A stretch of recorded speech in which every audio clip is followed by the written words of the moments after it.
Hello दोस्तों, नमस्कार। दोस्तों, हमारे टॉपिक वायु दाव और पवन संचार के अंतर्गत पहले वीडियो में हमने देखा कि आखिर वायु दाव क्या होता है, इसका धरातल पर वितरण किस तरीके से होता है, अर्थात इसका क्षैतिज वितरण और ऊर्ध्वाधर वितरण के विषय में हमने अध्ययन किया था। आज के इस टॉपिक में हम अध्ययन करने वाले हैं पवनों के प्रकार का, कि आखिर पवनें कितने प्रकार की होती हैं। पिछले वीडियो में हमने पवन और वायु में अंतर भी पढ़ा था कि पवन क्या है और वायु क्या है। इस वीडियो में हम एक बार फिर से देख लेते हैं कि पवन की परिभाषा होती क्या है, पवन क्या कहलाती है। तो दोस्तों, धरातल पर वायु दाव भिन्नता के कारण जब वायु अधिक घनत्व से कम घनत्व क्षेत्र की ओर गतिमान या प्रवाहमान होती है तो उन्हें क्या कहा जाता है, पवन कहा जाता है। और पवन की दिशा कैसी होती है, क्षैतिज होती है। अर्थात जब वायु क्षैतिज दिशा में गति करती है तो उन्हें पवन कहते हैं। दूसरा शब्द आता है वायु। तो वायु क्या कहलाती है, जब हवा ऊर्ध्वाधर दिशा में या ऊपर की ओर प्रवाहमान होती है तो उसे वायु कहा जाता है। क्लियर है। देखते हैं हम कि आखिर पवनें होती कितने प्रकार की हैं। तो यदि पवनों का हम वर्गीकरण करें तो पवनें मुख्यतः 3 प्रकार की होती हैं। कितने प्रकार की होती हैं? 3 प्रकार की होती हैं। पहला प्रकार होता है प्रचलित पवनों का।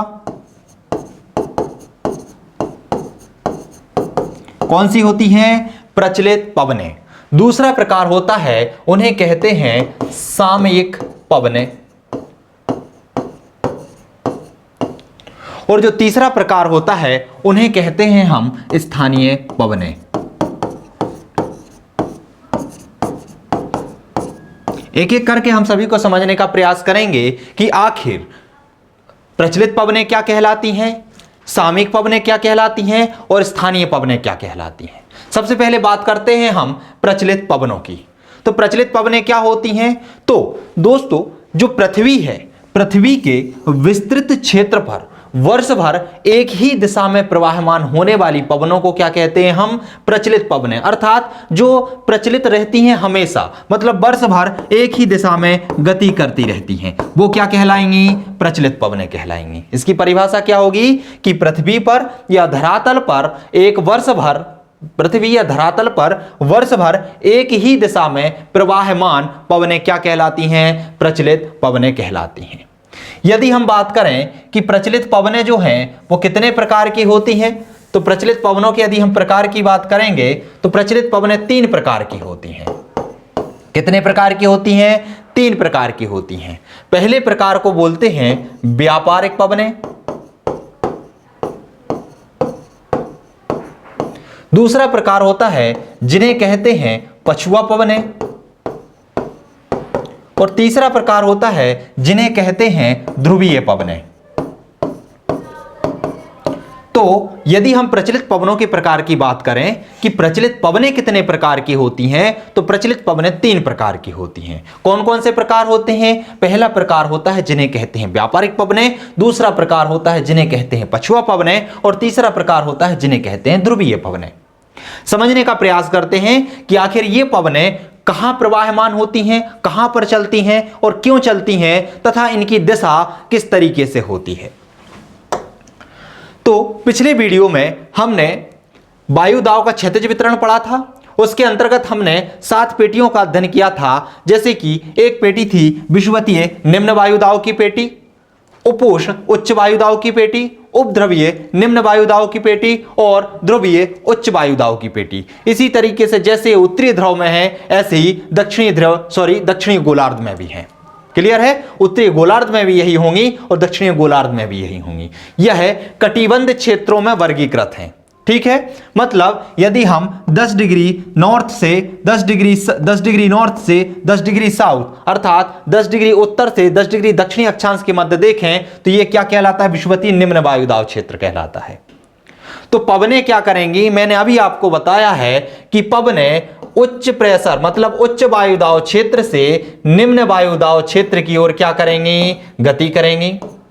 जहां पर हाई प्रेशर का क्षेत्र होगा, उच्च वायुदाव का क्षेत्र होगा, वहां से कहां चलेंगी? निम्न वायुदाव क्षेत्र की ओर चलेंगी। दूसरी बात यह होती है कि इनकी दिशा कैसी होगी। तो दिशा, मैंने आप लोगों को पिछले वीडियो में बताया था कि एक बल हमारी पृथ्वी के घूर्णन के कारण उस पर कार्य करता है, जिसे कहते हैं कोरियोलिसिस बल। घूर्णन के कारण क्या होता है कि वायु की दिशाएं विक्षेपित हो जाती हैं, और वह किस दिशा में विक्षेपित होती हैं, इस नियम को प्रतिपादित किया था फेरल ने। इसलिए एक नियम भी काम करता है जिसे कहते हैं फेरल का नियम। और फेरल का नियम कहता है कि पवनें उत्तरीय गोलार्ध में अपने हाथ के दाहिने ओर तथा दक्षिणी गोलार्ध में अपने हाथ के बाईं ओर विक्षेपित हो जाती हैं। अर्थात यदि हम बात करें कि कुछ पवनें इस तरीके से गति कर रही हैं,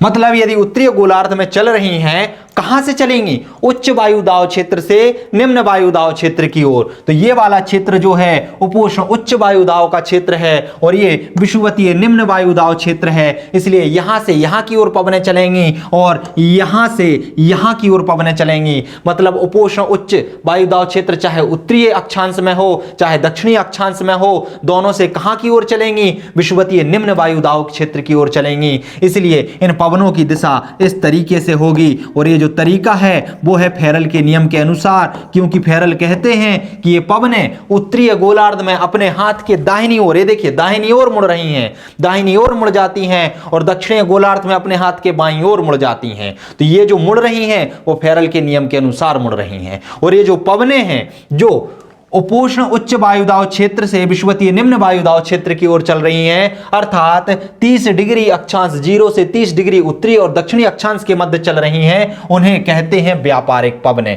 क्या कहते हैं उन्हें? व्यापारिक पवनें। तो ये जो पवनें चल रही हैं इन्हें कहते हैं व्यापारिक पवनें। क्लियर? दूसरी पवनें थी पछुआ पवनें। तो पछुआ पवनें क्या होती हैं? अब यहां पर जो ये क्षेत्र था वो कैसा था? उच्च वायुदाब वाला क्षेत्र था। तो उच्च वायुदाब क्षेत्र से निम्न वायुदाब क्षेत्र की ओर जो चली तो वो क्या कहला रही थी? यहां पर नीचे जो थी वो थी व्यापारिक पवनें। और एक बात ध्यान रखना कि जो व्यापारिक पवनें हैं यही हिंद महासागर में मानसूनी पवनों में परिवर्तित हो जाती हैं और भारत में मानसून लाने में सहायक होती हैं। अब इसके जो उत्तर में होगा तो उत्तर में ये वाला जो क्षेत्र है, ये जो क्षेत्र है, ये क्षेत्र आपको दिख रहा है, ये कौन सा है? उपध्रुवीय निम्न वायुदाब का क्षेत्र। जब ये उपध्रुवीय निम्न वायुदाब का क्षेत्र है और इसके नीचे ये उपोष्ण उच्च वायुदाब का क्षेत्र है, तो पवनें कहां से कहां की ओर चलेंगी? यहां से ऊपर की ओर चलेंगी। अब बात आती कि दिशा क्या होगी? तो दिशा, बात क्या कही थी हमने? दाहिनी ओर। देखिए यदि मैं इधर खड़ा होके उस तरफ की ओर देखूं कि किस तरफ चलेंगी, तो अपने हाथ की किस दिशा में कन्वर्ट हो जाएंगी, किस दिशा में परिवर्तित हो जाएंगी? तो दाहिनी ओर परिवर्तित हो जाएंगी। तो इनकी दिशा आपको दिख रही है, दाहिनी ओर हो जाती है। ऐसे ही दक्षिणी गोलार्ध में बात करें तो वो इस तरीके से हो जाती है, अपने हाथ के बाईं ओर। यदि मैं इस तरीके से खड़े होके यदि उपोष्ण उच्च वायुदाब क्षेत्र की ओर देखूं तो अपने हाथ के बाईं ओर की दिशा कौन सी होगी? ये वाली होगी। तो ये जो पवनें होती हैं जो उपोष्ण उच्च वायुदाब क्षेत्र से उपध्रुवीय निम्न वायुदाब क्षेत्र की ओर चलती हैं, और ये दोनों गोलार्धों में चलती हैं, उत्तरीय गोलार्ध में भी चलेंगी और दक्षिणीय गोलार्ध में भी चलेंगी। इन पवनों को कहा जाता है पछुआ पवनें। क्या कहा जाता है? पछुआ पवनें। ध्यान रखना, मैंने एक चीज बताई थी कि पृथ्वी को जब हमने दो भागों में बांटा था, कितने भागों में बांटा था? दो भागों में बांटा था कि ये हमारी पृथ्वी थी, और यदि हम इसको दो भागों में बांटते हैं तो ऊपर का क्षेत्र उत्तरीय गोलार्ध और दक्षिण का क्षेत्र क्या कहलाता है? दक्षिणीय गोलार्ध कहलाता है। यहां एक चीज और देखी थी हमने कि जो उत्तरीय गोलार्ध है यहां पर 60% क्षेत्रफल पर स्थान है और 40% क्षेत्रफल पर जल है। और हम दक्षिणीय गोलार्ध की बात करें तो यहां पर 81% क्षेत्रफल पर जल है, और 81 के बाद कितना बचा आपका? 19% क्षेत्रफल पर क्या है? स्थल है। तो दक्षिणीय गोलार्ध में जल की मात्रा ज्यादा होने के कारण जो पछुआ पवनें होती हैं उनका प्रभाव बहुत अधिक होता है। इनका प्रवाह कहां होगा, उत्तरी गोलार्ध में या दक्षिणी गोलार्ध में? इनका प्रवाह सबसे ज्यादा होगा दक्षिणी गोलार्ध में, क्योंकि इनके मार्ग में अवरोध नहीं आता। तो एक चीज तो ये याद रखना है। दूसरी बात ये कि इन्हें पछुआ पवनें क्यों कहा जाता है? तो दोस्तों ये पश्चिम से पूर्व दिशा की ओर गतिमान होती हैं, इसलिए इनका नाम रखा गया है पछुआ पवनें। ये देखिए इनकी दिशा जो है पश्चिम दिशा से पूर्व दिशा की ओर है, इसलिए इन्हें क्या कहा जाता है, पछुआ पवनें। अब बात आती है कि इन्हें अलग अलग अक्षांशों पे अलग अलग नामों से जाना जाता है। जैसे कि कहीं पर इसे गरजता 40, कहीं पर प्रचंड 50, कहीं पर चीखता 60 के नाम से जाना जाता है। समझने का प्रयास करते हैं कि सिचुएशन या स्थिति कहां पर बनती है और इन नामों से इसे क्यों जाना जाता है। तो दोस्तों जब ये पछुआ पवनें दक्षिणी गोलार्ध में चलती हैं, ये पवनें हैं बहुत तीव्र गति से गतिमान होती हैं, वर्ष भर चलती रहती हैं, एक ही दिशा में चलती हैं। तो जैसे ही इनके मार्ग में कोई अवरोध नहीं आता, कहां नहीं आएगा अवरोध, दक्षिणी गोलार्ध में। उत्तरी गोलार्ध में तो स्थल की मात्रा ज्यादा है, इसलिए इसके मार्ग में अवरोध बहुत ज्यादा आता है, इसलिए यहां पर ये क्या है, थोड़ी धीमी गति से चलती हैं। लेकिन दक्षिणी गोलार्ध में इनके मार्ग में कोई अवरोध ना आने के कारण, क्योंकि जल का स्तर बहुत ज्यादा है, जल की मात्रा बहुत ज्यादा है, तो यह आवाज करते हुए चलती हैं और ये आवाजें अलग अलग तरीके से आती हैं, इसलिए अलग अलग तरीके से इनका नाम अलग अलग डिग्री पर रखा गया है। जैसे कि 40 डिग्री अक्षांश पर इसे गरजता 40 कहा जाता है, 50 डिग्री अक्षांश पर इसे प्रचंड 50 कहा जाता है और 60 डिग्री पर इसे चीखता 60 नामों से जाना जाता है। ध्यान रखना ये जो तीनों नाम हैं वो दक्षिणी गोलार्ध में दिए जाते हैं, ना कि उत्तरी गोलार्ध में। ये जो पछुआ पवनें हैं वो तो दोनों गोलार्धों में चलती हैं, लेकिन इसका जो प्रभाव है, ठीक है, जो इसका प्रभाव पड़ रहा है, कहां पड़ रहा है, दक्षिणी गोलार्ध में 40 डिग्री, 50 डिग्री और 60 डिग्री पर पड़ रहा है।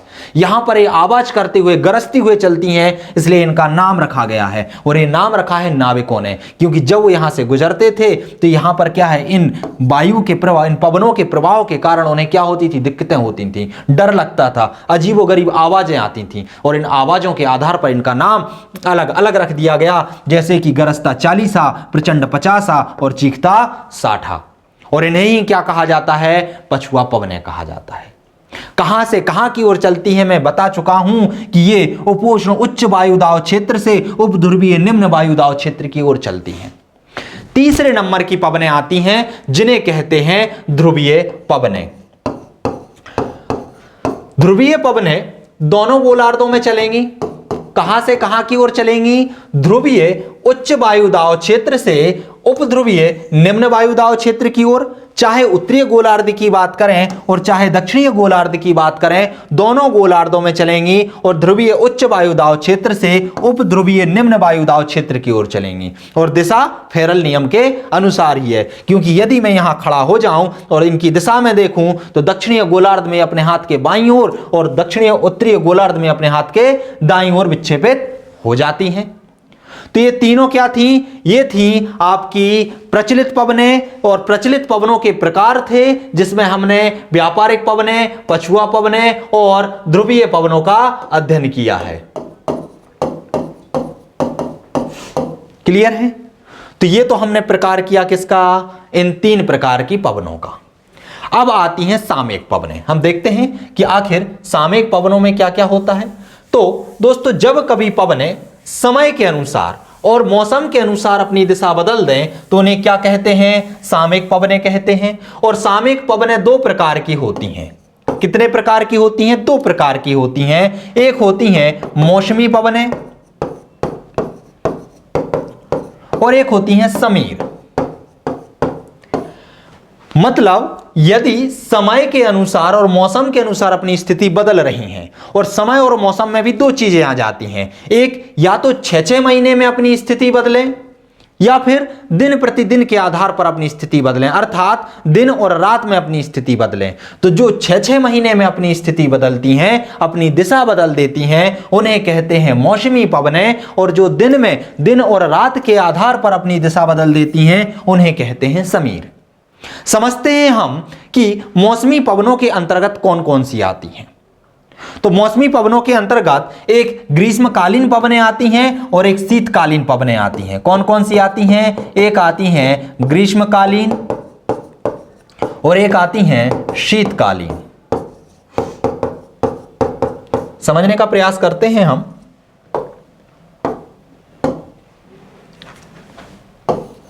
मौसमी पवनों के अंतर्गत दो प्रकार बताए हमने, एक था ग्रीष्मकालीन और एक था शीतकालीन। जैसा कि हम लोग देख चुके हैं कि जहां पर तापमान अर्थात टेम्परेचर अधिक होता है वहां पर दाब क्या होगा, प्रेशर क्या होगा, कम होगा। और जहां पर तापमान कम होता है वहां पर क्या होगा, प्रेशर अधिक होगा। और पवनों की दिशा क्या होती है, ये high pressure to low pressure होती है, मतलब अधिक दाब से कम दाब की ओर चलती हैं। ये दो चीजें आपको पता है, कॉन्सेप्ट क्लियर है। चलिए देखते हैं हम यहां पर। अब क्या होता है कि जब कभी ग्रीष्म ऋतु आती है, ग्रीष्म ऋतु 6 महीने ग्रीष्म ऋतु और 6 महीने शीत ऋतु का काल मानते हैं, मतलब ग्रीष्म से शीत तक आने में 6 महीने का टाइम लग जाता है, आधा आधा यदि देखें, और शीत से ग्रीष्म तक का 6 महीने। तो यहां 6 महीने में क्या होता है कि जो स्थल वाला भाग होता है, ठीक है, एक होता है स्थल वाला भाग और एक होता है समुद्र या सागर वाला भाग। तो ये हो गया आपका सागर वाला भाग और ये ऊपर वाला हो गया आपका स्थल वाला भाग। ये स्थल हो गया और ये हो गया सागर। अब जब ग्रीष्म ऋतु होगी तो मैंने आपको बताया था कि समुद्र के तापांतर, समुद्र का जो तापांतर होता है या ताप के मान में अंतर होता है वो बहुत कम होता है, अर्थात 1 डिग्री सेल्सियस के करीब ही उसमें अंतर आता है। लेकिन स्थलों का तापांतर क्या होता है, बहुत ज्यादा होता है। तो जब ग्रीष्म ऋतु आएगी तो ग्रीष्म ऋतु में स्थल का तापमान क्या हो जाएगा, बहुत अधिक हो जाएगा। और जब तापमान बहुत अधिक हो जाएगा तो यहां प्रेशर या दाब कैसा होगा, बहुत कम होगा। तो दोस्तों अब ये बताओ कि पवनें किस दिशा से किस दिशा की ओर चलेंगी। जैसा कि हमने देखा है कि पवनें हाई प्रेशर टू कहां चलती हैं, लो प्रेशर, तो कहां से कहां की ओर चलेंगी, समुद्र से स्थल की ओर चलेंगी। अर्थात जब कभी ग्रीष्म ऋतु में पवनें समुद्र से स्थल की ओर चलती हैं तो उन पवनों को कहा जाता है ग्रीष्मकालीन पवनें। और जब शीत ऋतु का समय आता है तो स्थल ठंडा हो जाता है, स्थल बहुत ज्यादा ठंडा हो जाता है अपेक्षा किसके, समुद्र के। तो समुद्र का तापमान थोड़ा हाई रहता है और यहां का तापमान बहुत कम हो जाता है। और जब ऐसी स्थिति आती है कि स्थल का तापमान बहुत कम हो जाता है तो यहां पर दाब क्या हो जाएगा, अधिक हो जाएगा। और पवनें कहां से कहां की ओर चलेंगी, तो पवनें 6 महीने जो शीत ऋतु का काल रहेगा यहां पर स्थल से समुद्र की ओर चलेंगी। अर्थात इन पवनों को जो 6 महीने शीत ऋतु में स्थल से समुद्र की ओर चलती हैं उन्हें क्या कहते हैं, हम शीतकालीन पवनें कहते हैं। क्लियर हुआ। तो ये तो क्या हो गया, मौसमी पवनों के अंतर्गत जो दो भाग थे जिन्हें ग्रीष्मकालीन पवनें और शीतकालीन पवनें कह रहे थे उनका प्रकार। अब दूसरा हमने देखा था समीर को, कि आखिर समीर क्या है। तो दोस्तों जिस तरीके से ग्रीष्मकालीन पवनें चलती हैं और शीतकालीन पवनें चलती हैं, ये 6-6 महीने चलती हैं, क्योंकि 6 महीने स्थल का तापमान अलग और जल का तापमान अलग होता है।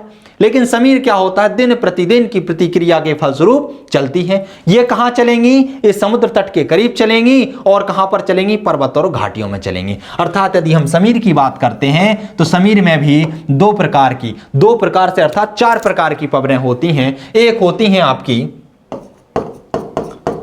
सागर समीर, एक होता है आपका स्थल समीर।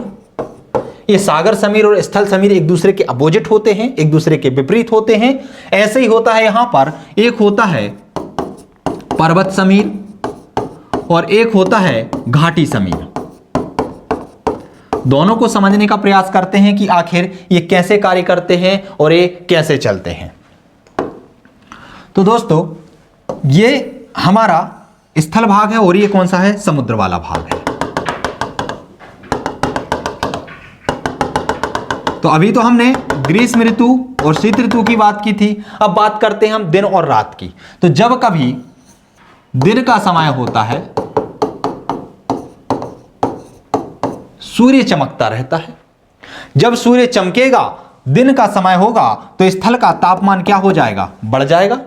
और जब स्थल का तापमान बढ़ जाएगा तो यहां का दाब क्या हो जाएगा, कम हो जाएगा, प्रेशर कम हो जाएगा।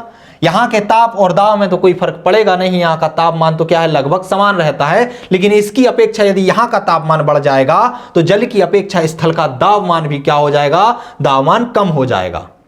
और जब यहां का दबाव कम हो जाएगा तो पवनें कहां से कहां की ओर चलने लगेंगी, ये चलने लगेंगी समुद्र से स्थल की ओर चलने लगेंगी। क्लियर है। और जब समुद्र से स्थल की ओर चलने लगेंगी तो इन्हें बोलते हैं समुद्र समीर। क्या बोलते हैं, समुद्र समीर। तो प्रश्न यही आता है कि समुद्र समीर कब चलता है, तो समुद्र समीर दिन के समय चलता है और ये समुद्र से स्थल की ओर चलता है। क्लियर है, समझ में आया। क्यों, क्योंकि तापमान दिन में स्थल का तापमान जल की अपेक्षा अधिक हो जाता है और जल की अपेक्षा अधिक होने के कारण यहां का दबाव कम हो जाता है और दबाव समुद्र की अपेक्षा कम होने के कारण पवनें समुद्र से स्थल की ओर चलने लगती हैं। चूंकि ये समुद्र से स्थल की ओर चल रही हैं ये समीर, इसलिए इन्हें कहा जाता है समुद्री समीर। अब ये यदि रात का समय आता है तो ये स्थिति पलट जाती है या उलट जाती है। देखते हैं कैसे।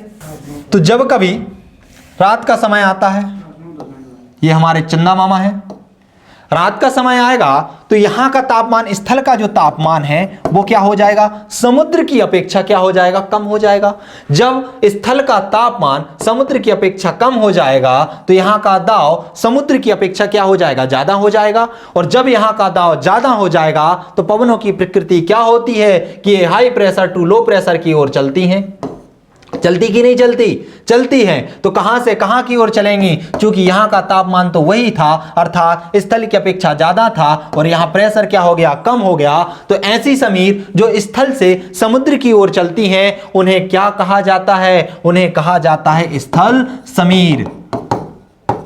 और प्रश्न क्या बनता है, प्रश्न ये बनता है कि स्थल समीर कब चलती हैं, दिन के समय या रात के समय। तो आपको ध्यान रखना है रात के समय। और ध्यान रखने वाली तो कोई बात ही नहीं है यदि आपको कॉन्सेप्ट क्लियर है कि रात के समय तापमान में क्या अंतर होगा और दिन के समय स्थल के तापमान में क्या अंतर होगा, तो आप तो वैसे ही बता दोगे कि दिन के समय कौन सी समीर चलेंगी और रात के समय कौन सी समीर चलेंगी। इन समीरों के नाम वहां से चलने वाली हवाओं के या पवनों के आधार पर ही रखा गया है। जो स्थल से चलेंगे उन्हें स्थल समीर, जो सागर से चलेंगे उन्हें सागर या समुद्री समीर कहा जाता है। क्लियर है। और तापमान का फर्क कैसे पड़ेगा, क्योंकि हमें पता है जल के तापमान में ज्यादा अंतर नहीं आता, बस स्थल के तापमान में उतार चढ़ाव आता रहता है। तो जब दिन होगा तो स्थल का तापमान बहुत ज्यादा हो जाएगा और जब रात होगी तो स्थल का तापमान बहुत कम हो जाएगा। इसी तरीके से होती है घाटी समीर और पर्वतीय समीर। समझने का प्रयास करते हैं कैसे। ये जो ऊंचे उठे हुए भाग हैं, ये मान लो ये है पर्वत और ये जो नीचे हैं इन्हें बोल लेते हैं हम घाटी। तो ये भी जो चलेंगी दिन और रात के समय पे चलेंगी। मान लेते हैं हम दिन के समय, है ना, ये हमारे सूरज चाचा हैं और चंदा मामा है। जब दिन का समय होगा तो यहां से जो होंगे तापमान अधिक होगा और जब तापमान अधिक होगा तो वायु हल्की होके यहां से गर्म होके क्या होगी, ऊपर की ओर उठेगी। और जब ये ऊपर की ओर उठकर पर्वतों की ओर चलती हैं, चल कहां से रही हैं, घाटी से पर्वतों की ओर, तो इन समीर को कहा जाएगा घाटी समीर। क्यों, क्योंकि जब दिन होगा तो घाटी का तापमान पर्वतों की अपेक्षा ज्यादा होता है और तापमान ज्यादा होने से गर्म होकर ऊपर की ओर उठेंगी और ऊपर की ओर चलती हैं। इसलिए दिन के समय कौन सी चलेंगी, दिन के समय चलती हैं घाटी समीर। और रात के समय क्या चलेंगी, रात के समय जब तापमान यहां का कम हो जाएगा पर्वतों का, और तापमान कम होने से पर्वतों से ये जो वायु है, जो पवनें हैं, वो भारी होकर नीचे की ओर उतरेंगी। तो पर्वतों से घाटी की ओर चल रही हैं, इसलिए इन समीर को क्या कहा जाता है, इन्हें कहा जाता है पर्वतीय समीर। तो रात के समय पर्वतीय समीर चलती हैं और दिन के समय घाटी समीर चलती हैं। क्यों चलती हैं, कॉन्सेप्ट क्लियर हुआ होगा। क्योंकि दिन के समय तापमान अधिक हो जाता है और वायु गर्म होकर ऊपर की ओर उठती है और ये घाटियों से पर्वत की ओर चलती हैं, इसलिए इन्हें घाटी समीर कहा जाता है। और रात के समय वायु ठंडी होकर नीचे की ओर उतरती है और जब नीचे की ओर उतरेगी, पर्वतों से घाटी की ओर चलेगी, तो जहां से जो समीर चलती हैं उसे उसी नाम से जाना जाता है। और चूंकि ये पर्वतों से घाटियों की ओर चल रही हैं, इसलिए इन्हें क्या कहा जाता है, पर्वतीय समीर कहा जाता है। तो ये क्या देखा हमने, ये देखी हमने कौन सी, सामयिक पवनें। अब सामयिक पवनों के बाद आती हैं स्थानीय पवनें कि आखिर स्थानीय पवनें क्या कहलाती हैं। तो दोस्तों, जब स्थान विशेष में प्रवाहित होने वाली हवाओं की कुछ पवनें विपरीत दिशा में चलती हैं, उनमें अवरोध उत्पन्न करती हैं, ऐसी पवनों को कहा जाता है स्थानीय पवनें। क्या कहा जाता है, स्थानीय पवनें। और स्थानीय पवनें दो प्रकार की होती हैं। कितने प्रकार की होती हैं, दो प्रकार की होती हैं। कुछ पवनें गर्म होती हैं और कुछ पवनें कैसी होती हैं, ठंडी होती हैं। कितने प्रकार की होती हैं, दो प्रकार की होती हैं। कुछ पवनें हैं गर्म और कुछ होती हैं ठंडी। और ये पवनें जब स्थान विशेष में चलती हैं तो वहां के तापमान में कुछ फर्क जरूर लाती हैं और कुछ अपने साथ विशेषताएं लिए रहती हैं। समझते हैं हम कि कौन कौन सी पवनें हैं जो गर्म हैं और कौन कौन सी पवनें हैं जो ठंडी हैं और इनकी विशेषता क्या है। तो हम देख रहे हैं क्या, स्थानीय पवनें। तो स्थानीय पवनें मैंने अभी बताया कि कितने प्रकार की होती है, दो प्रकार की होती हैं। एक होती हैं गर्म और एक होती हैं ठंडी। गर्म और ठंडी। हम देखते हैं कि आखिर गर्म और ठंडी किन किन स्थानों पर चलती हैं। दूसरा, इनकी विशेषताएं क्या क्या हैं। आखिर ये अपने नामों के आधार पर भी कुछ विशेषताएं रखती हैं। देखते हैं, हम इनको समझने का प्रयास करते हैं मैप के आधार पर। तो दोस्तों, गर्म और ठंडी, इनको हमने निम्न रूपों में वर्गीकृत किया है। अर्थात यदि हम लिखने की दृष्टि से देखें तो जो लाल कलर में लिख रही हैं आपको, ये हैं गर्म पवनें, स्थानीय पवनें, और जो काले कलर में दिखाई दे रही हैं वो हैं ठंडी पवनें। तो यहां से जो ये चलती हैं, अलास्का और कनाडा में चलती हैं, उन्हें कहा जाता है ब्लिज़ार्ड। क्या कहा जाता है, ब्लिज़ार्ड। ये होती हैं ब्लिज़ार्ड और ये होती हैं कैसी, ठंडी होती हैं। क्लियर है। ठंडी के नीचे चलती हैं यहां पर यूएसए में, अर्थात कनाडा, अमेरिका में, उत्तर अमेरिका में, जिन्हें कहा जाता है चिनूक। और चिनूक की विशेषता यह है कि इन्हें हिमबख्शी या हिम को खाने वाली पवनें भी कहा जाता है। इन्हें हिमबख्शी पवनें इसलिए कहा जाता है क्योंकि यहां पर क्या होता है, बर्फ जमी हुई होती है। यहाँ के जो प्रेयरी मैदान हैं वहां पर बर्फ जमी हुई होती है और जब ये गर्म पवनें वहां से गुजरती हैं तो वह वहां की हिम को पिघला देती हैं और वहां पर घास उगाती है। इसलिए ये क्या करती हैं, हिम का भक्षण करती हैं। इसलिए चिनूक को क्या कहा जाता है, हिमभक्षी पवनें कहा जाता है। क्या कहा जाता है, हिमभक्षी पवनें। दक्षिण अमेरिका में भी एक जोंडा और पेम्पेरो जो मुख्य प्रकार की पवनें ये चलती हैं। ध्यान रखना, पवनें बहुत सारी हैं स्थानीय, लेकिन जो मेन हैं जो अक्सर परीक्षाओं में पूछ ली जाती हैं, हम सिर्फ उनका अध्ययन कर रहे हैं ताकि आपको ज्यादा कंफ्यूजन ना हो, आपको कम पढ़ना पड़े। तो उत्तर अमेरिका में हमने दो पढ़ी हैं, एक ब्लिज़ार्ड पढ़ी है और एक चिनूक पढ़ी है। दक्षिण अमेरिका में भी हम दो का अध्ययन करते हैं, एक करते हैं जोंडा जो कि गर्म है और एक करते हैं पेम्पेरो जो कि ठंडी है। पेम्पेरो दक्षिण अमेरिका में उत्तर की ओर चलती हैं और जोंडा उत्तर से दक्षिण की ओर चलती हैं। इनकी दिशा आपको पता होगा कि ऐसा क्यों है, क्योंकि यहां पर विषुवत रेखा गुजरी है, इसलिए गर्म ऊपर से नीचे की ओर चल रही हैं और ठंडी है तो यहां से ऊपर की ओर चल रही हैं।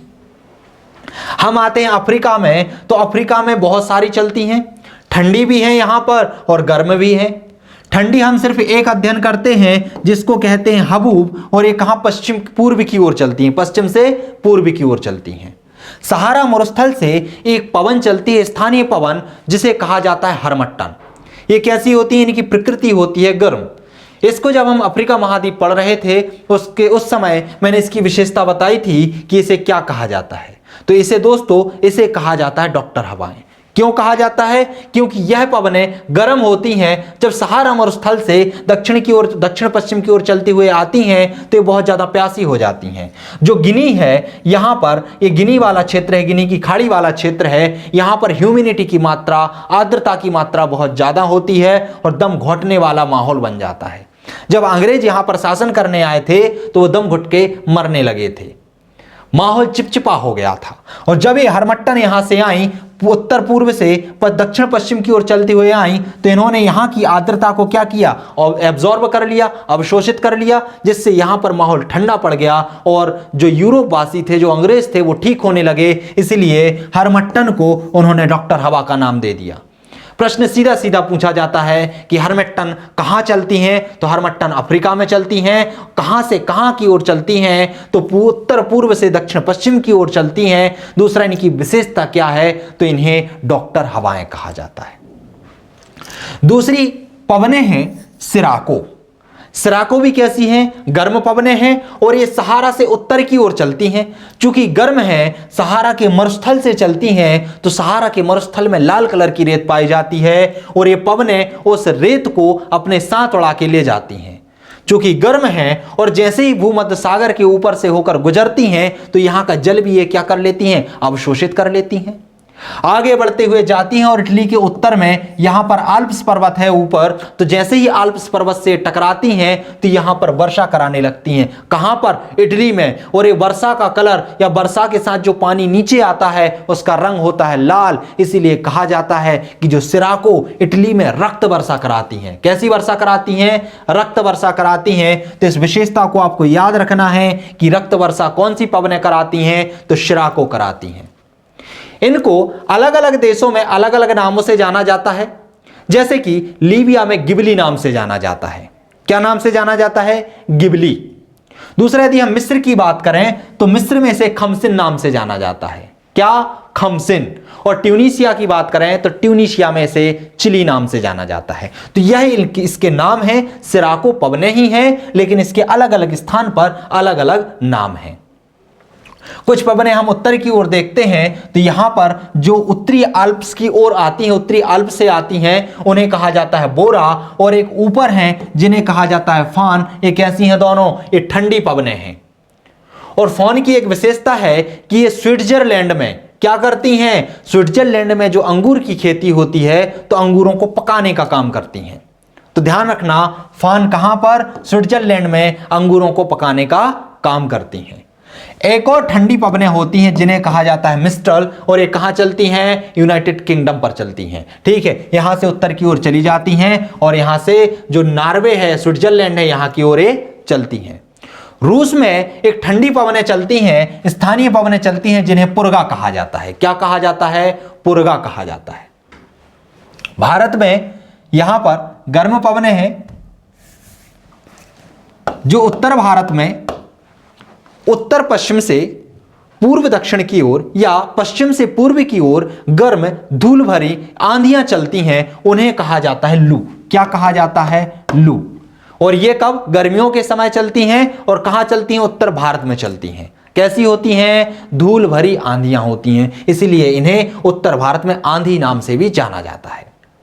यदि हम बात करते हैं ऑस्ट्रेलिया की, तो यहां पर ऑस्ट्रेलिया के ऊपर इंडोनेशिया है और इंडोनेशिया के यहां से जो ऑस्ट्रेलिया के यहां पर एक पवनें चलती हैं जिन्हें कहा जाता है विली।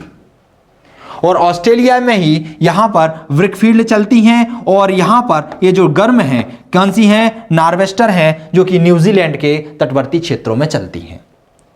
तो इतनी सारी ये पवनें हैं जिनकी कुछ विशेषता थी। मैंने आपको विशेषताएं भी बताई हैं कि क्या क्या विशेषताएं हैं, किन्हें कौन सी पवनें रक्त वर्षा कराती हैं, कौन सी पवनों को डॉक्टर कहा जाता है, डॉक्टर हवाएं कहा जाता है, किन्हें हिमबख्शी पवनें कहा जाता है या किन्हें लू कहा जाता है।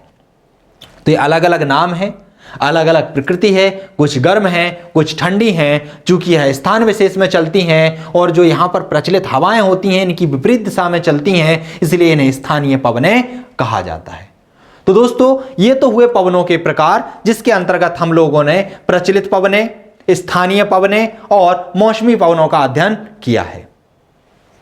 अगले जो टॉपिक होगा, अगले टॉपिक में हम वर्षा, आर्द्रता और चक्रवात तथा प्रतिचक्रवात के विषय में अध्ययन करेंगे कि आखिर पृथ्वी पर वर्षा कितने प्रकार से होती है, क्यों होती है, कैसे होती है। दूसरा, चक्रवात और प्रतिचक्रवात में अंतर क्या होता है और आखिर ये कब बनते हैं और क्यों बनते हैं। मिलते हैं हम अगले वीडियो में, तब तक के लिए नमस्कार।